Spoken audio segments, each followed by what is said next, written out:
एक पुस्तक विक्रेता ने अपनी पुस्तक 24 रुपये में बेचकर उतने ही प्रतिशत लाभ उठाया जितने रुपये में उसने पुस्तक को खरीदा था।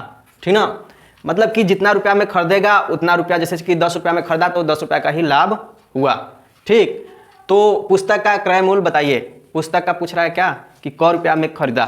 ठीक ना, और ये क्या दिया है, यह विक्रय मूल्य दिया है, मतलब 24 रुपया में बेचा है और कितना रुपया में खरीदा है। ठीक, और कह क्या रहा है कि जितना रुपया में खरीदा, मतलब 10 रुपया में खरीदा तो 10 रुपया का लाभ उसको हुआ। ठीक, तो इसके लिए आप क्या करेंगे कि सबसे पहले कहेंगे माना क्रय मूल्य बराबर x रुपया है, यह तो x है, क्रय मूल्य कितना है, x है। अब हम लाभ निकालेंगे, तो लाभ निकालेंगे तो x का x%।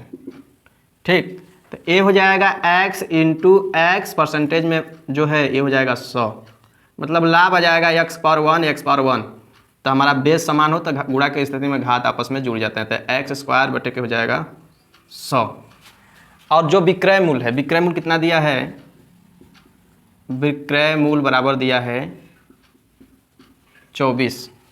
ठीक, तो आप लोग जानते हैं कि लाभ बराबर क्या होता है, लाभ बराबर सूत्र होता है विक्रय मूल्य माइनस क्रय मूल्य।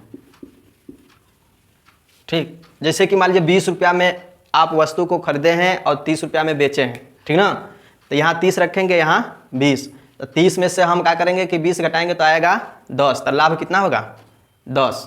ठीक ना, तो विक्रय मूल्य माइनस क्रय मूल्य होता है लाभ बराबर, या अब यहाँ पर वैल्यू पुटअप करिए तो एक्स स्क्वायर बटे 100, विक्रय मूल्य हमारा कितना है 24 है, माइनस क्रय मूल्य कितना है x है।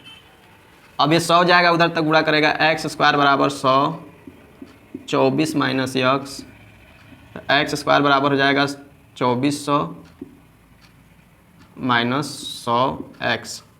अब उसको इस साइड लाएंगे, पक्षांतर करके, तो एक्स स्क्वायर बराबर हो एक्स स्क्वायर और ए आएगा इधर तो प्लस हो जाएगा 100x, ये आएगा तो माइनस 2400 इक्वल 0।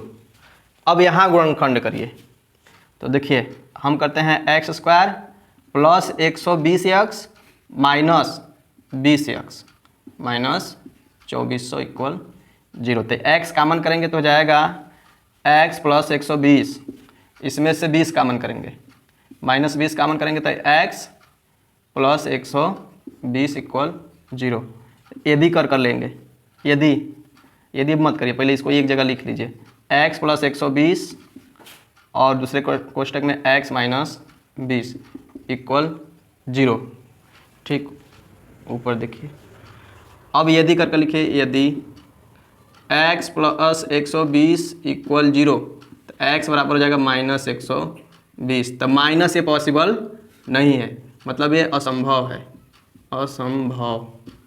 ठीक, क्योंकि माइनस आ गया है। तो दूसरा लीजिए, x माइनस 20 इक्वल 0, तो x बराबर हो जाएगा 20। तो x क्या था, x क्रय मूल्य था, तो क्रय मूल्य कितना आ गया 20 आ गया। हमसे क्या पूछ रहा था कि पुस्तक का क्रय मूल्य बताइए, तो पुस्तक का क्रय मूल्य कितना आ जाएगा 20। ठीक,